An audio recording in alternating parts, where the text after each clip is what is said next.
آج ایک تلخ سوال سے اپنا یہ پروگرام شروع کرتا ہوں کہ کیا پاکستان واقعی ترسیلات زر کما رہا ہے یا اپنا مستقبل باہر بھیج رہا ہے؟ 38.3 ارب ڈالر کی ریکارڈ ترسیلات زر پر پاکستان میں جشن منایا گیا، اور ہر حکومت جو آتی ہے وہ اس بات پر جشن مناتی ہے کہ اور صرف پاکستان ہمارا فخر ہے، لیکن ہر آنے والے ڈالر کے پیچھے ایک بڑا بل چھپا ہے۔ جب ایک ڈاکٹر پاکستان چھوڑ کر جاتا ہے تو اسٹیٹ بینک کے اکاؤنٹس میں ڈالر تو ضرور آتے ہیں، مگر وہ ڈاکٹر کسی دیہی کلینک میں بیٹھ کر مریض نہیں دیکھتا۔ جب ایک انجینئر باہر جاتا ہے تو شاید گھر پیسے ضرور بھیجتا ہے، مگر یہاں کوئی فیکٹری، کوئی ریسرچ لیب، کوئی نئی ملازمت پیدا نہیں کرتا۔ یہی آج کا اصل سوال ہے کہ کیا پاکستان ترقی کر رہا ہے یا اپنا بہترین ٹیلنٹ دنیا کے امیر ممالک کو خاموشی سے دے رہا ہے؟ ویلکم ٹو گلوبل ٹیلنٹ وار۔ السلام علیکم، میں ہوں فرحان اسلم اور آپ دیکھ رہے ہیں برطانیہ سے فرحان اسلم انفلٹرڈ۔ اب ذرا اعداد و شمار پر ایک نظر ڈالیں تو بیورو آف امیگریشن کے مطابق 1971 سے لے کر اب تک 1 کروڑ سے زائد پاکستانی بیرون ملک روزگار کے لیے اپنے آپ کو رجسٹرڈ کروا چکے ہیں، اور ایک ریکارڈ تعداد نے 2023 سے 2025 کے دوران اپنی رجسٹریشن کروائی، اور اس عرصے کے دوران تقریباً 23 لاکھ پاکستانی بیرون ملک روزگار کے لیے رجسٹرڈ ہوئے۔ یہ مستقل ہجرت نہیں تھی، بلکہ یہ روزگار کے لیے رجسٹریشن کا ایک ڈیٹا ہے، مینس کہ زیادہ تر لوگ وہی رجسٹرڈ ہوتے ہیں اس سارے اعداد و شمار میں جو مڈل ایسٹ میں یا ایسی کنٹریز میں جا رہے ہیں جہاں کے نیشنلٹی نارملی انہیں نہیں ملتی ہے، اور وہ صرف اور صرف ان کا مقصد وہاں پر جا کر روزگار کا حصول ہوتا ہے اور ان کی فیملیز پاکستان میں رہتی ہیں۔ لیکن اب جو سب سے بڑا خطرہ یہ ہے کہ باہر جانے والے صرف جو سیمی اسکل یا مزدور ہمارا جو طبقہ ہے وہی نہیں رہا، بلکہ پاکستان کا قابل ترین پیشہ ور طبقہ بھی اب پاکستان سے باہر جا رہا ہے۔ اگر ہم ذرا اعداد و شمار پر نظر ڈالیں ایک برس کے، تو 3795 ڈاکٹرز، 5659 اکاؤنٹنٹس، 5946 انجینئرز اور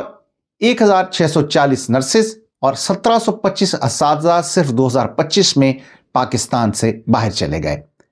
رائٹرز اور گیلپ پاکستان کے مطابق ایک سال میں تقریباً 4000 ڈاکٹرز کا پاکستان سے باہر جانا ایک بہت بڑا نقصان ہے، اور یہ سرکاری جو ریکارڈ ہمارے پاس اب تک کا اویلیبل ہے اس کے مطابق کسی بھی سال کے اندر ہونے والا سب سے بڑا اخراج ہے ڈاکٹرز کا پاکستان سے۔ 4000 آپ کے پاس جو ٹرینڈ ڈاکٹرز ہیں وہ آپ کا ملک چھوڑ کر چلے جائیں۔ یہ صرف ایک عدد نہیں ہے، یہ ایک بہت بڑی فگر کیوں ہے کہ آپ کے پاس عمارتیں، مشینیں اور وارڈز تو موجود رہتے ہیں، مگر جو سینئر دماغ ہیں، جو آپ کے پاس ہمارے مستقبل کو سنوارنے کے لیے جن ذہین لوگوں کی ضرورت ہے وہ اب کم ہوتے جا رہے ہیں، اور جو پورا نظام صحت ملک کا چل رہا ہے وہ آہستہ آہستہ ایک وقت یہ آئے گا، اگر یہ اخراج اسی طرح جاری رہا تو اس میں آپ کو اسکلڈ لوگ نہیں ملیں گے جو اپنی ذمہ داریاں ادا کر پائیں۔ ڈاکٹرز بنانا کی اگر ہم دیکھیں تو قیمت کیا ہوتی ہے، اور جو امیر ممالک کو جو تحفہ دے رہے ہیں یہ پاکستان کو کیا کاسٹ کرتا ہے۔ اب اس کی اصل قیمت ذرا دیکھیں تو پاکستان جو میڈیکل اینڈ ڈینٹل ایسوسی ایشن کے مطابق نجی جو ادارے MBBS کروا رہے ہیں اس کی سالانہ ٹیوشن کی حد جو ہے وہ 18 لاکھ روپے مقرر کی گئی ہے، یعنی کہ تقریباً اگر ہم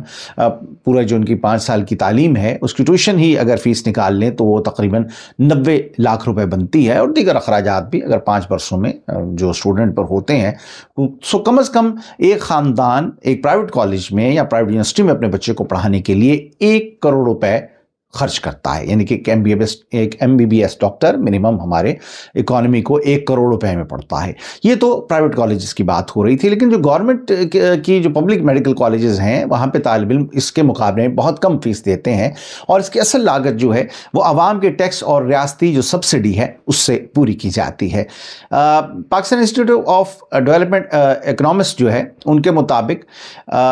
تقریباً سالانہ جو نقصان ہوتا ہے پاکستان کو وہ 313 ارب روپے کا ہے، یعنی کہ ایک ہم یہ سوچیں کہ جو جتنے بھی ہمارے پاس ذہین لوگ ہمارے اسکلڈ لوگ باہر جا رہے ہیں تو اس کا سالانہ اگر پاکستان کو نقصان ہے، اگر آپ اس کو کسی فگرز میں لے کر آنا چاہیں تو تقریباً جو اندازہ یہ ہے کہ یہ 313 ارب